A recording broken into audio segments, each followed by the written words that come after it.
여러분 안녕하십니까? 어제 저는 2시간 동안 깨어있다는 것이 무슨 뜻인지, 깨어있다는 의미와 또 깨어있다는 깨어있어야 하는 이유와 또 깨어있는 방법들에 대해서 데살로니가 전서를 2시간 여행하면서 여러분과 함께 좀 살펴보았습니다. 이 시간은 데살로니가 후서를 함께 좀 2시간 동안 여행해 보고자 합니다. 전체의 제목은 균형진 재림 신앙입니다.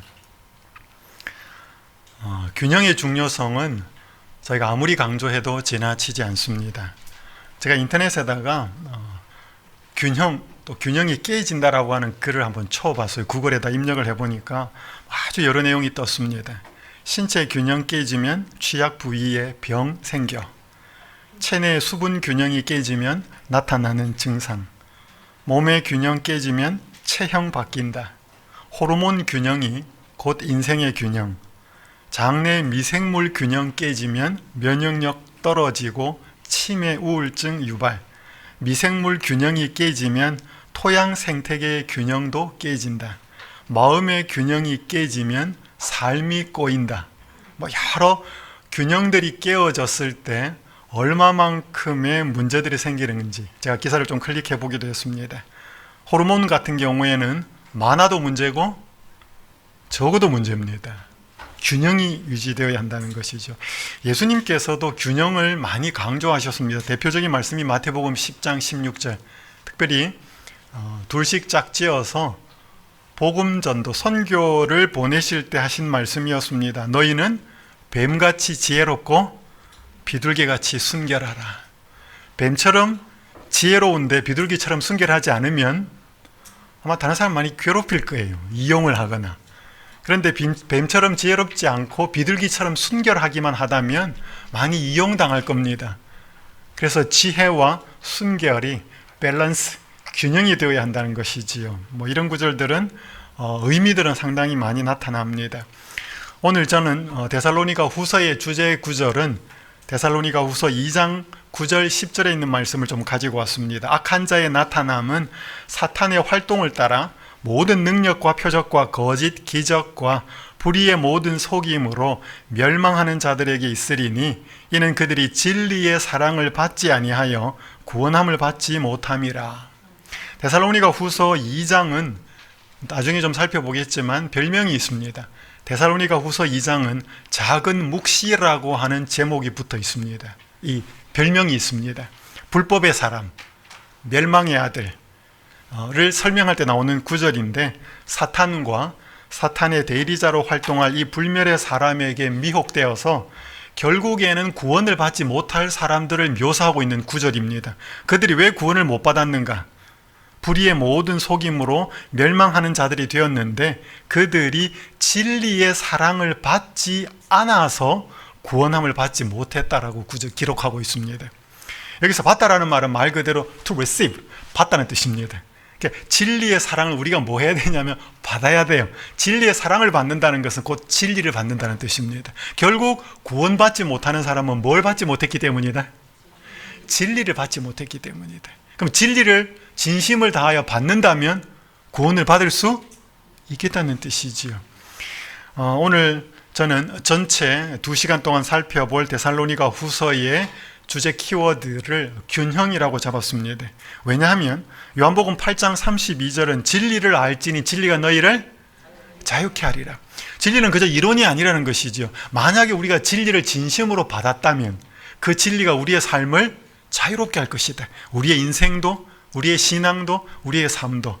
그래서 진리는, 우리가 진리를 사랑하고 진리의 사랑을 받는 것은 균형진 신앙의 핵심입니다. 그래서 이 데살로니가 후서를 좀 살펴보면서 재림을 기다리는 재림 성도가 어떻게 균형진 신앙생활을 해야 하고 할 수 있는지를 좀 살펴보겠습니다. 데살로니가 후서의 주제도 예수님의 재림입니다. 말씀을 드렸듯이 지난 2시간에 참 데살로니가 교회의 신자들은 아름다운 신자들이었습니다.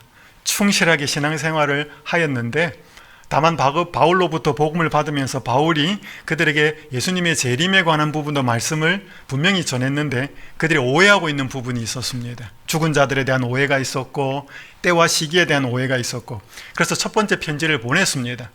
그런데 몇 개월이 지난 후에 바울은 또다시 한번 편지를 써야 되겠다는 생각을 하고 두 번째 편지를 고린도에서 보내게 되는데, 역시 주제는 종말론, 재림입니다. 데살로니가 전서에서는 그들의 삶의 모습도 많이 나타나지만 후서에서는 어떻게 보면 교리적인 부분이 더 많이 나타나고 있습니다. 데살로니가 후서 1장 7절에도 보면 예수께서 나타나실 때에, 데살로니가 후서 1장 10절에도 보면 그날에 그가 강림하사, 데살로니가 후서 2장 1절에도 보면 예수 그리스도의 강림하심과 2장 8절에 예수께서 강림하여, 여기 2장 1절과 2장 8절에 등장하는 이 강림이라는 단어는 지난 시간에 말씀드린 파루시아라는 단어입니다. 아주 높은 사람, 그 중에서 왕이나 황제가 특별한 도시를 방문하는 공식적인 용어로 사용된 단어가 파루시아라는 단어인데 여기서도 등장합니다. 그래서 진정한 파루시아는, 이 파루시아가 임함 이런 뜻입니다. 이 파루시아는 하늘에 계신 만왕의 왕이 임하시는 것, 그러니까 그들은 파루시아의 개념에는 높고 중요한 사람이 어떤 곳을 방문한다는 것을 그 바울 당시 사람들은, 특히 로마 제국에 있는 사람들은 다 이해하고 있었습니다. 바울은 그 단어를 빗대어서 만왕의 왕이신 예수님이 오신다는 사실을 설명하고 있는 것입니다. 다시 한번 동일한 주제로 이제 편지를 써 보내는데요, 오늘 데살로니가 후서 여행의 저는 첫 번째 시간으로 그날과 지금 이 둘 사이에 우리가 어떻게 균형을 유지해야 되는지 좀 살펴보고자 합니다. 말 그대로 그날은 무슨 날인가 하면 예수님이 재림하시는 그날입니다. 그날, 그런데 그날을 바라보고 사는 지금은 어떤 이 두 사이에 균형이, 밸런스가 있어야 되는지 한번 좀 살펴보고자 합니다. 그날을 좀 다른 표현으로 한다면 결과라는 의미고요, 지금은 살아가는 그 예수님의 재림을 맞이하기 위해서 신앙생활하는 과정을 이야기합니다. 그날과 지금의 균형, 결과와 과정 사이의 균형에 대해서 좀 살펴보고자 합니다. 데살로니가 후서 1장 6절에서 10절에 있는 말씀을 좀 보도록 하겠습니다. 너희로 환난을 받게 하는 자들에게는 환난으로 갚으시고 환난을 받는 너희에게는 우리와 함께 안식으로 갚으시는 것이 하나님의 공이시니, 주 예수께서 자기의 능력과 천사들과 함께 하늘로부터 불꽃 가운데에 나타나실 때에 하나님을 모르는 자들과 우리 주 예수의 복음에 복종하지 않는 자들에게 형벌을 내리시리니, 이런 자들은 주의 얼굴과 그의 힘의 영광을 떠나 영원한 멸망의 형벌을 받으리로다. 그날에 그가 강림하사 그의 성도들에게서 영광을 받으시고 모든 믿는 자들에게서 놀랍게 여김을 얻으시리니, 이는 우리의 증거가 너희에게 믿어졌음이라. 말 그대로 그날에, 재림의 날에, 예수님이 다시 오시는 모든 날에 악인과 의인들에게 주어질 보상과 또 심판이, 모든 과정이 끝이 나겠다는 것입니다. 그날에. 여러분, 지금은 뭔가 의인들이나 그 사람들이 열심히 산 신앙이나 삶의 대로 보상을 받는 경우도 있지만 그렇지 않은 경우도 많아요. 악인들이 나쁜 짓을 하고도 다 대가를 받는 것도 있지만 그렇지 않은 경우도 있어요. 근데 그날에는 너희로 환난을 받게 하는 자들, 그러니까 그 데살로니가 교회에 그 재림신앙을 하는 그 사람들에게 환난을 주고 박해를 하던 그 사람들에게는 그들에게도 환난으로 갚으시고, 환난을 받는 너희에게는 우리와 함께 뭐로 갚으시겠다? 안식으로 갚으시겠다. 이 안식이라는 단어가 아네시스라고 하는 단어인데 신약 성경에 총 5번이 나옵니다. 어떤 성경에는 자유라고 번역이 되어 있어요. 어떤 성경에는 평안이라고 번역이 되어 있습니다. 또 여기에는 안식이라고 번역되어 있습니다. 이 안식은, 그날에 받고 싶고 받게 될 안식은 요즘 지금 신앙생활을 하고 사는 형편에 따라서 여러분들이 기대하는 안식은 다를 수 있습니다. 만약 지금 너무 몸이 아파가지고, 몸이 너무 아프고 병 중에 있는 사람은 이때 안식은 좀 뭐로 다가올까요? 더 이상 아프지 않은, 몸이 건강한, 아마 그런 안식이 주어질 것입니다. 그리고 내 사랑하는 사람과 그렇게 원하지 않았지만 깊이 사랑했던 사람과 사별한 사람, 그래서 고통이 있는 사람에게 이 안식은 뭐예요? 그 사랑하는 사람을 만나게 되는 그 안식이 될 겁니다. 그 기쁨이 될 것이지요. 그리고 살면서 최선을 다해 살지만 너무 경제적으로 힘들다, 먹고 사는 게 너무 괴롭다 라고 하는 사람들에게는 더 이상 이제는 먹고 사는 문제가 걱정이 없는 그런 안식이 주어질 것입니다. 그때가 되면 악인들에게는, 의인들에게는, 그러면서 예수님 자신도 성도들에게 영광을 받게 될 것이다. 성도들에게도 분명한 영광이 주어지지만 예수님 자신도 성도들에게서 영광을 받게 될 것이다. 이 모든 문제가 지금 다 해결되지 않고 언제 이렇게 될 거라고요? 그날에 모든 문제가 끝이 날 것이고 답이 주어질 것이다. 여러분, 이게 2021년도 자료인데 OECD 회원국의 연령별 자살률을 보여주는 것입니다. 대한민국이 30대 1위입니다.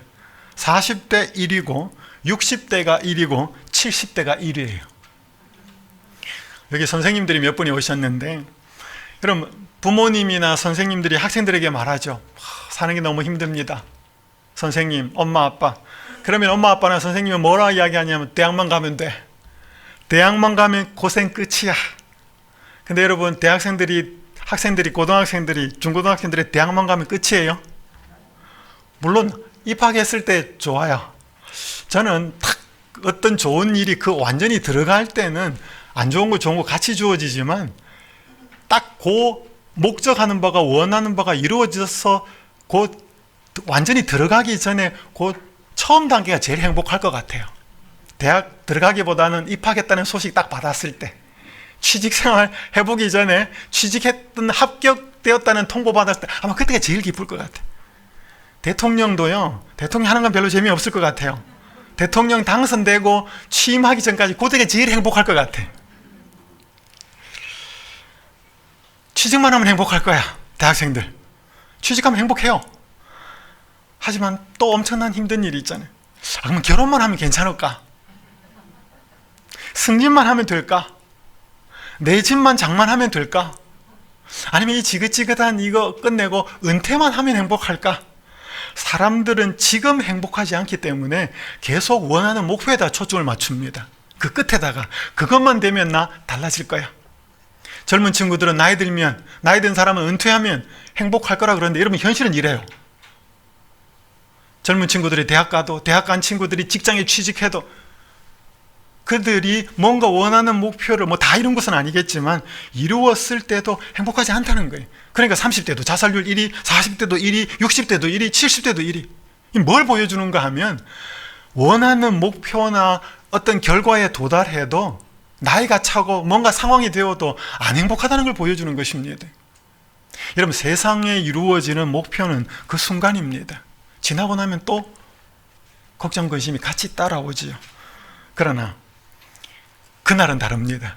정말로 예수 그리스도가 재림하셔서 이루실 그때의 상황은 모든 인간들이 추구했던 목표와 결과들이 그날이 되면 더 이상 또 다른 뭔가를 기다리는 목표가 있어야 되는 날은 되지 않을 것입니다.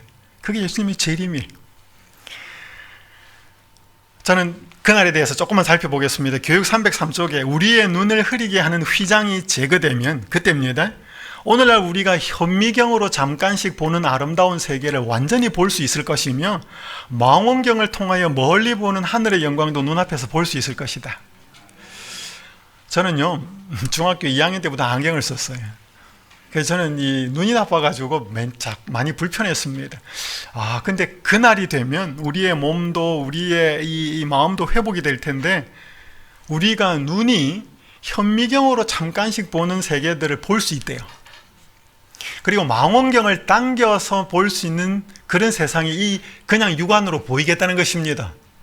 그럼 어떤 세상이 펼쳐질까요? 여기 노란 원 안에 있는 점이 지구입니다. 1990년 2월 14일에 보이저 1호가 찍은 사진인데, 이 보이저 1호는 1979년에 발사가 되어서 지금까지도 작동을 하고 있는 나사의 태양계 무선 탐사선입니다. 거기서 찍어보낸 사진이에요. 여러분, 그냥 보시면은 어떻게 색깔이 보이는지 모르겠지만 이게 푸른 빛이에요. 이 푸른 빛을 보고 칼 셰이건이라고 하는 천체 물리학자가, 미국의 천체 물리학자가 책을 한 권 씁니다. 그 책 제목이 뭐냐면 Pale Blue Dot, 그러니까 창백한 푸른 지구라는 책입니다. 그 책에서 이렇게 기록합니다. 저 점이 우리가 있는 곳이다. 저곳이 우리 집이자 우리 자신이다. 당신이 사랑하는, 당신이 아는, 당신이 들어본 세상에 존재했던 모든 사람이 바로 저 작은 점 위에서 일생을 살았다. 우리의 모든 기쁨과 고통이 저 점 위에서 존재했고, 인류의 역사 속에 존재한 자신만만했던 수천 개의 종교와 이데올로기, 경제, 체제, 수렵과 채집을 했던 모든 사람, 모든 영웅과 비겁자, 문명을 일으킨 사람과 문명을 파괴한 사람, 왕과 미천한 농부, 사랑에 빠진 젊은 남녀, 엄마와 아빠, 그리고 꿈 많던 아이, 발명가와 탐험가, 윤리도덕을 가르친 선생님과 부패한 정치인, 슈퍼스타나 위대한 영도자로 불렸던 사람, 성자나 죄인이 모두 태양빛에 걸려있는 저 먼지 같은 작은 점 위에서 살았다. 우리 지금 이렇게 살고 있어요. 이 광활한 우주를 이렇게 저렇게 지구를 보려면 뭘 갖다 대야 돼요? 엄청난 고성능의 망원경을 갖다 대든지 아니면 무슨 탐사선을 갖다 올리든지 그렇게 해야 볼 수 있는데, 그날이 되면, 그때가 되면 우리의 눈이 회복이 되어서 망원경으로 갖다 놓고 보아야만 보았던 세계를 육안으로 보게 될 것이다. 그럼 하늘의 별들의 세계를 그냥 보겠다는 거예요. 밤하늘에. 신날까요? 엄청난 세상이 펼쳐질 것입니다. 또 아까 현미경으로 볼 수 있는 세계를 보게 될 것이다. 여러분, 이게 뭐 같아요? 무슨 우주에 뭐 이런 것 같습니까? 이 비누방울을 현미경으로 본 것이에요. 비누방울을 만들어 놓고 스트로우, 이 빨대로 불면 부풀잖아요. 버블이 생기는 것을 현미경으로 찍은 것입니다. 아주 확대를 시켜가지고. 그러니까 이게 제가 동영상으로 한번 봤거든요. 그러니까 이 비눗방울들이 이렇게 쭉 흘러내리면서 이 표면에 너무너무 아름다운 색깔들이 펼쳐지는 거예요. 이게 육안으로는 희미하게 보이죠. 현미경을 갖다 대면 완전 총천연색으로 그 비눗방울이 보여주는 세계가 나오는 것입니다.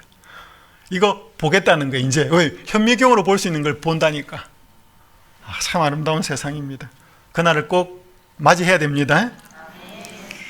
로마서 8장 28절에 이렇게 말씀합니다. 우리가 알거니와 하나님을 사랑하는 자 곧 그의 뜻대로 부르심을 입은 자들에게는 모든 것이 협력하여 선을 이루느니라. 우리가 이 말씀을 아멘으로 믿어요. 그런데 우리의 삶에 고난이나 원치 않는 시련이 닥칠 때도 모든 것이 합력하여 선을 이룬다라고 우리는 고백할 수 있을까요? 어떤 분은 믿음으로 그렇게 받아들여요.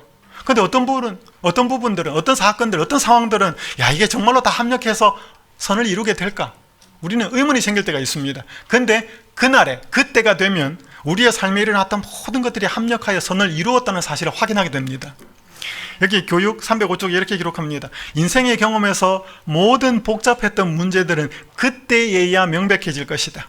우리가 보기에는 혼란과 실망, 절망과 계획의 차질로밖에 여겨지지 않았던 일들이 당당하고 압도적인 승리의 목적, 즉 하늘의 목적과 일치되었는 일이었다는 사실을 알게 될 것이다. 지금 잘 몰라.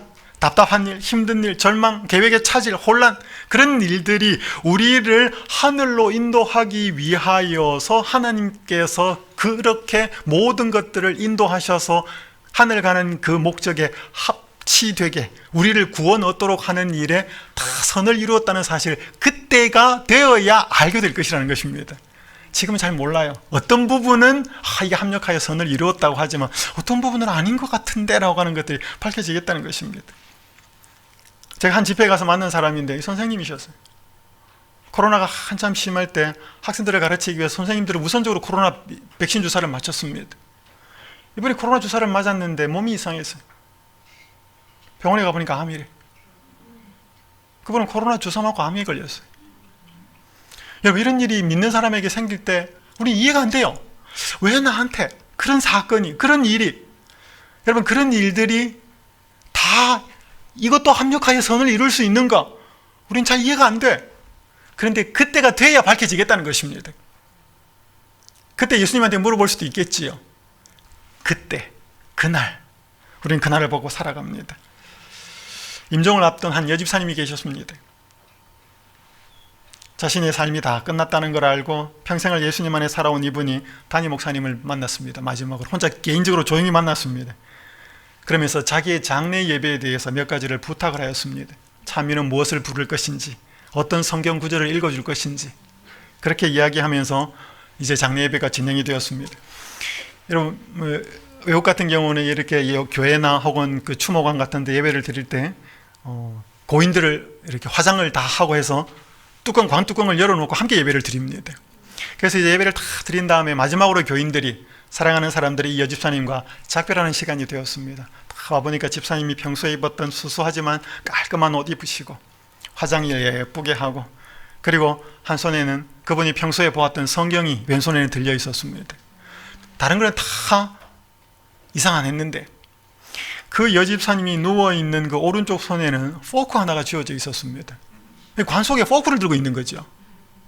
그러니까 교인들이 조문을 왔다가 모두 다 이게 궁금해진 거예요. 왼손에는 성경을 쥐고 누워있는데 오른손에는 포크 하나를 쥐고 있더라는 거지. 그래서 사람들이 저 포크가 뭐지? 저 포크가 왜 있지? 막 웅성웅성 이렇게 된 거예요. 그렇게 호기심이 아주 절정에 달할 때 담임 목사님이 나옵니다. 여러분, 궁금하시지요? 궁금할 수밖에 없어요. 관에 누웠는데 포크를 쥐고 있으니까.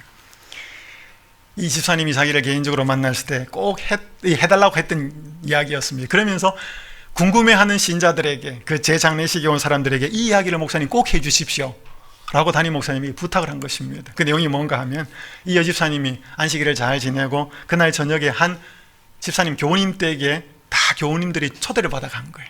그래서 교제하고 맛있는 식사를 먹고 이제 거의 떠날 좀 되었는데, 미국 사람들은 그냥 밥만 먹고 뭐 주식만 먹는 게 아니고 꼭 뒤에 디저트를 먹거든요. 디저트가 나오는데 그 호스트가, 그 주인이 크게 교인들한테 외쳤다는 것입니다. 아직 포크를 놓지 마셔요. Keep your fork. 포크 가지고 계셔요.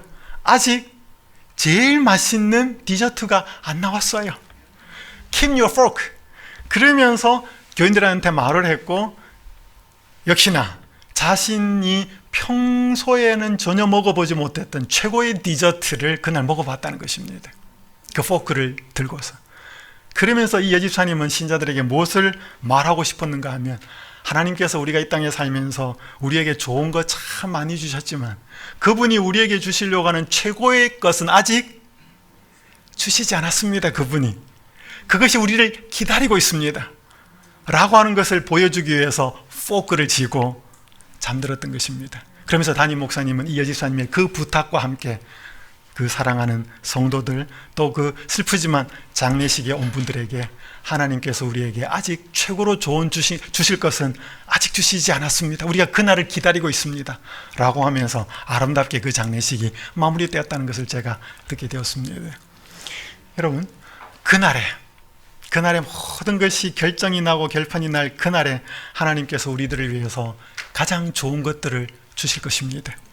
그래서 우리는 그날을 바라보고 살아야 합니다. 교회증언 6권 406쪽에 이렇게 말씀합니다. 그리스도께서 세상으로 돌아오실 날은 오래 지체되지 않을 것이다. 이것이 모든 기별의 요지가 되도록 하라. 그리스도의 재강림의 복된 소망은 그 엄숙한 상황들과 함께 자주 백성들에게 제시되어야 한다. 신속히 오실 우리 주를 기다리는 것은 우리로 세상 것들을 공허하고 허무한 것으로 여기게 인도할 것이다.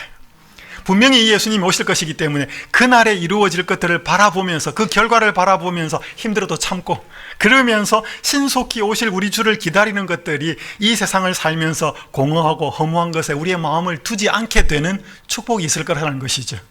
왜? 그날에 분명히 있을 것이기 때문에.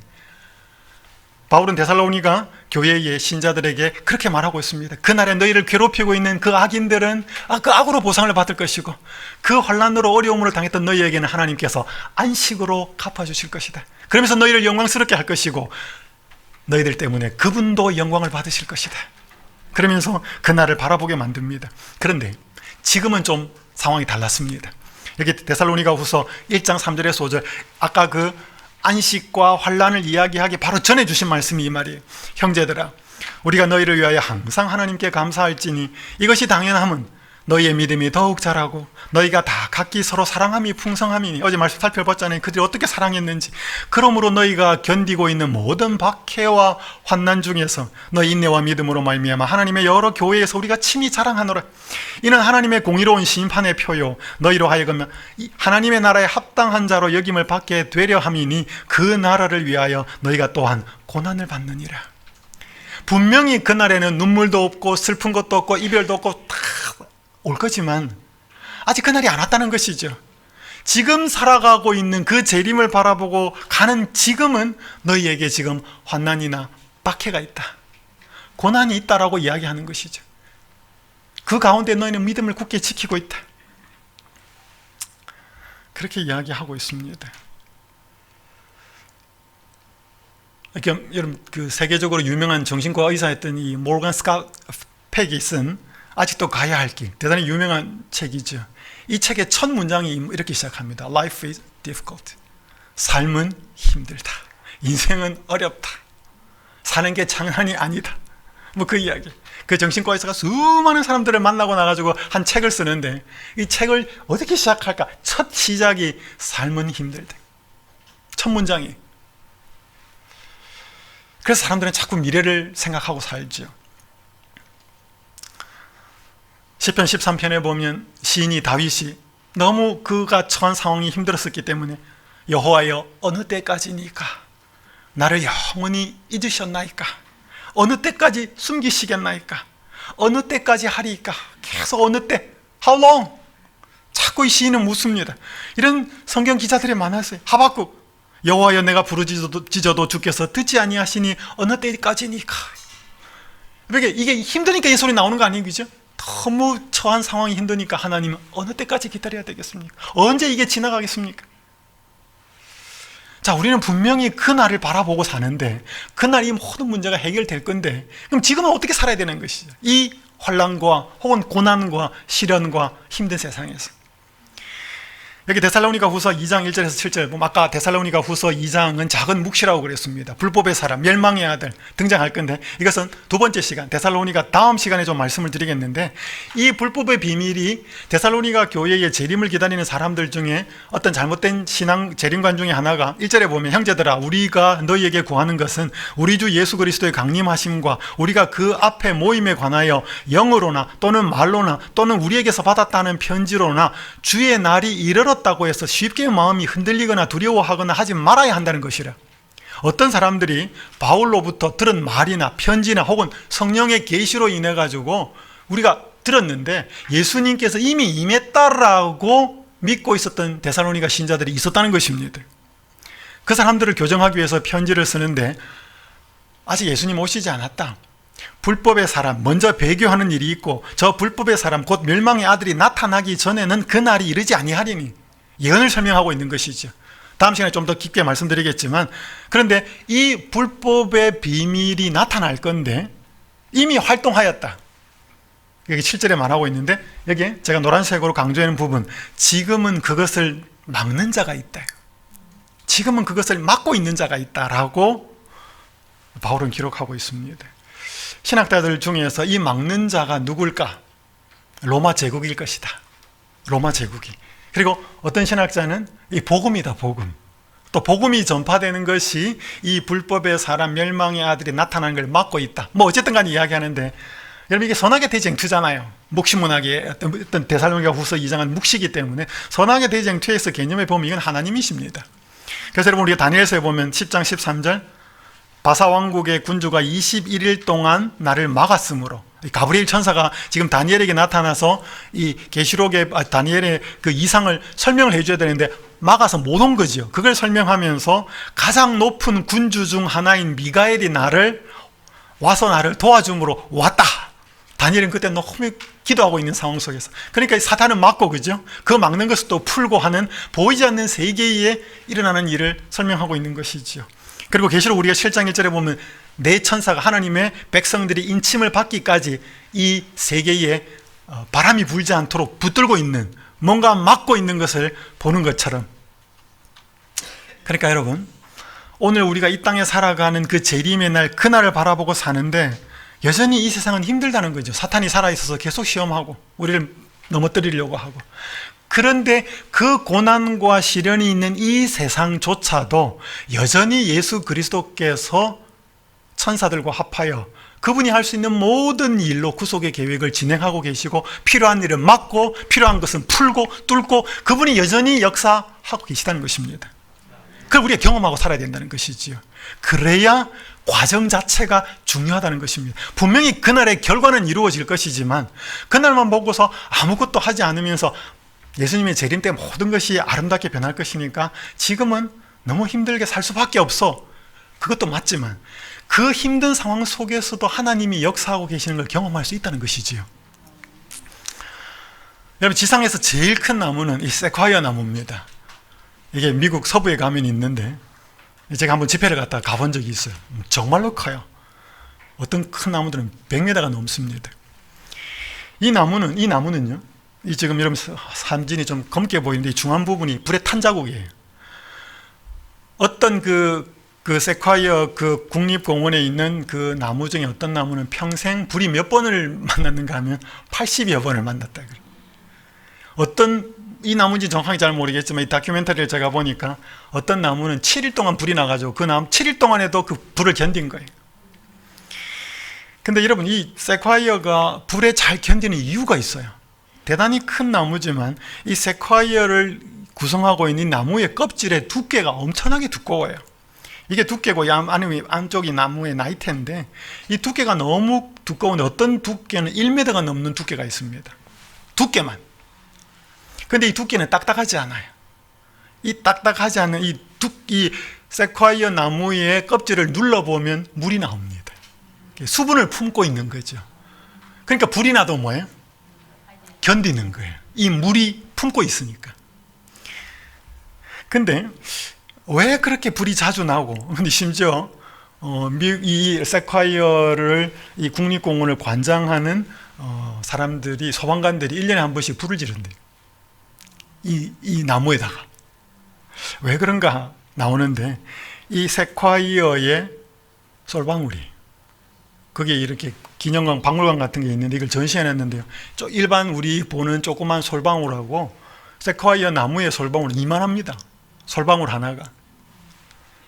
근데 이 세콰이어의 솔방울은 200도가 넘어야 열린다는 거예요. 그냥은 안 벌어진다는 거예요. 얘가 벌어지려면 반드시 200도 이상의 고온의 열이 가해져야만 열린다는 것입니다. 그럼 뭐 해야 돼요? 불밖에 없어요. 그러니까 이게 자연적으로 발화가 되든지 자연적으로 발화가 안 되면 소방관들이 와서 1년에 한 번 불 지른다는 것입니다. 그래야만 이 세콰이어가 번식을 한다는 거예요. 물론 타 죽는 건 죽겠지요. 제가 이 다큐멘터리를 보면서 대단히 인상적이었습니다. 하나님께서는 왜 우리를 평안하게 살게 하시지? 왜 불시련을 허락하시겠는가 이 말이죠. 여기 베드로전서 4장 12절 13절 이렇게 말씀합니다. 사랑하는 자들아, 너희를 연단하려고 오는 불시험을 이상한 일 당하는 것 같이 이상히 여기지 말고 오히려 너희가 그리스도의 고난에 참여하는 것으로 즐거워하라. 이는 그의 영광을 나타내실 때에 너희로 즐거워하고 기뻐하게 하려 함이라. 여러분, 하나님이 이 예수님의 재림을 바라보고 살아가는 성도들에게 환난이나 핍박이나 고난을 허락하시는 이유가 있는데, 그게 뭐예요? 이상한 일 여기지 마라. 기뻐하고 즐거워해라. 이 세콰이어 나무에도 이 불이 나야만 씨가 발화되는 것처럼 생명의 씨앗이 탄생되고 복음이 전파되고 뭔가 하나님께서 우리에게 이루시기 위한 꼭 필요한 것이 있을 때에는 불시험을 허락한다는 것입니다. 그럼에도 불구하고 하나님의 역사는 여전히 함께 있어서 그 사람들에게 함께 하시는 거죠. 그래서 이 조지 매티슨이라고 하는 찬미가 작사자가 이렇게 말했습니다. 스코틀랜드 목사였습니다. 고난 가운데에서만 배울 수 있는 노래들이 있다. 어떤 예술적 기교도 그것을 가르칠 수 없고 어떤 발성법도 그것이 완벽해지도록 도울 수 없다. 어릴 때 시각장애인이 되었습니다. 그러니까 평소에 볼 수 없는 것들이 참 많고 너무나 고난이 많았지만 그 고난을 통해서, 남들이 볼 수 없는 삶을 통해서 그는 남들이 배우지 못한 걸 배운 거지. 그러면서 고난 가운데서만 배울 수 있는 노래가 있다. 고난 가운데서만 배울 수 있는 예수님의 모습이 있고 고난 가운데서만 배울 수 있는 하늘 가는 진리를 배울 수 있다는 것이지. 혼자가 아니라는 것이지. 그날을 바라보고 살지만 지금의 과정도 역시 하나님의 은혜와 역사 가운데 우리는 살 수 있다는 것입니다. 왜? 불법의 사람이 반명히 나타나겠지만 하나님이 역사하셔서 그때 막고 계셨기 때문에 여전히 그 예언의 역사 속에 사탄을 제어하고 사탄의 대리자를 제어하는 하나님의 활동은 있어 왔고 지금도 있다는 것입니다. 그날이 오기까지. 우리 그것도 경험하며 살아야 된다는 것이죠. 그날에 이루어질 축복도 경험하지만 지금 이루어지시는 그분의 은혜도 경험하면서 그날과 지금의 이 둘 사이에 균형과 조화가 함께 있어야 한다는 것입니다. 여기 시대소망 331쪽은 이렇게 이야기합니다. 예수님을 힘입어 우리가 안식을 얻을 때에 하늘나라는 시작된다. 하늘나라는 예수님 재림하시고 시작되는 게 아니고 하늘나라는 우리가 예수님을 힘입어서 이 땅에서 안식을 얻을 때 이미 시작된다는 것입니다. 우리는 와서 내게 배우라는 그분의 초청에 응하여 나아감으로 영생을 시작한다. 하늘이란 그리스도를 통하여 끊임없이 하나님께 나아가는 것이다. 하나님을 알면 알수록 우리의 행복은 증대될 것이다. 우리가 이 생에서, 이 땅입니다, 이 생에서 예수님과 동행할 때에는 그분의 사랑으로 충만함을 입을 것이요 그분의 임재로 만족하게 될 것이다. 여러분, 이게 그날을 분명히 믿음으로 바라보고 살지만 아직 그날은 안 왔거든요. 그날을 바라보고 사는 과정 속에서의 재림신자의 모습이죠. 그래서 바울은 데살로니가서를 통해서 그날에 하나님이 안식을 주실 것이다. 그런데 그날이 오기까지는 불법의 사람이 활동하고 막 사단이 활동할 건데 지금 여전히 그분이 살아서 그 존재를 막고 있고 역사하고 있다. 둘 다를 같이 보여주는 거죠. 지금 그때를 보여주고 지금 과정의 상황을 데살로니가 교인들에게 같이 보여주는 거죠. 여러분, 구상이라고 하는 시인, 아주 독실한 가톨릭 신자였고 돌아가셨습니다. 유명한 시인인데 이분이 쓴 꽃자리라는 시가 있어요. 제가 참 좋아합니다. 반갑고 고맙고 기쁘다. 앉은 자리가 꽃자리니라. 내가 시방 가시방석처럼 여기는 너의 앉은 그 자리가 바로 꽃자리니라. 앉은 자리가 꽃자리니라. 앉은 자리가 꽃자리니라. 내가 시방 가시방석처럼 여기는 너의 앉은 그 자리가 바로 꽃자리니라. 나는 내가 지은 감옥 속에 갇혀 있다. 너는 내가 만든 쇠사슬에 매여 있다. 그는 그가 엮은 동아줄에 엮여 있다. 우리는 저마다 스스로의 굴레에서 벗어날 때 그제서 세상이 바로 보이고 삶의 보람과 기쁨을 맛본다. 앉은 자리가 꽃자리니라. 내가 시방 가시방석처럼 여기는 너의 앉은 그 자리가 바로 꽃자리니라. 여러분, 우리는 자꾸 그때가 되면 뭔가 자꾸 목표를 미래에 삼습니다. 괜찮습니다. 그렇지만 우리는 우리가 지금 앉아있는 바로 그 자리, 삶의 현장, 치열하고 지금도 힘들지만 바로 그 자리가 최고 행복하고 최고 하나님의 역사를 기뻐할 수 있는 그 자리가 될 수 있다는 것입니다. 내가 앉은 자리. 우리는 자꾸 미래도 바라봐야 됩니다. 미래를 바라보는 삶과 오늘 이 속에서 여기서 이 내가 앉은 자리가 꽃자리가 되기 위해서는, 왜냐하면 너도 나도 그도 다 얽매여 있는데 거기에서 벗어날 때 바로 뭔가 눈이 열리고 새롭게 보인다고 하지만 결국 이거는 여러분 우리의 신앙으로 빗대어 보면 예수님께서 함께 역사하실 때 바로 힘든 내 현실, 가정, 직장, 어떤 상황의 그 자리가 하나님의 주시는 축복과 안식을 경험할 수 있는 최고의 자리가 될 수 있다는 것을 보여주는 것이죠. 그래서 오늘 저는 데살로니가후서의 첫 번째 시간을 그날과 지금, 우린 분명히 그날을 바라보고 살아야 됩니다. 그죠? 분명히 내가 여기서 지금 다 안 되는 거, 분명히 억울하고 답답하고 힘든 거 그날에 해결될 겁니다. 결과론적으로. 그런데 우리는 아직 그날을 바라보는 지금을 살아가거든요. 과정입니다. 여러분, 결과도 중요하지만 과정도 중요해요. 이 그날과 지금, 결과와 과정에 아름다운 균형이 되는 재림신자가 되는 방법은 역시 아까 처음에 제가 주제절로 끄집어내었던 우리가 진리의 사랑을 받아야 한다는 것이지. 내가 진리를 채워야만, 진리를 내가 받아야만 이 그날에 대한 생각도 잊어버리지 않고 지금 힘들고 고난과 시련이 있는 이 지금의 삶을 사는 데에도 살아갈 수 있다는 것이죠. 자, 여러분은 그날에만 초점을 맞추십니까? 아니면 그날을 아예 잊어버리고 지금에만 초점을 맞추고 계십니까? 오늘 우리는 그날과 지금 속에 모두의 이 과정과 삶 속에 예수 그리스도께서 주시는 은혜를 경험하고 살 수 있다는 것입니다. 바울은 그것을 먼저 데살로니가 교회에 두 번째 편지를 쓰면서 다시 한번 확인을 시킵니다. 부디 저희들도 재림을 기다리는 재림신자로서 그 날에 대한 분명한 소망과 확신을 가지고 믿되 지금 내가 속한 그 현장과 삶의 처지가 예수 그리스도의 은혜를 통해서 꽃자리가 될 수 있다는 사실, 하늘나라는 바로 여기서부터 시작될 수 있다는 사실을 우리가 경험으로 경험하며 살았으면 좋겠습니다.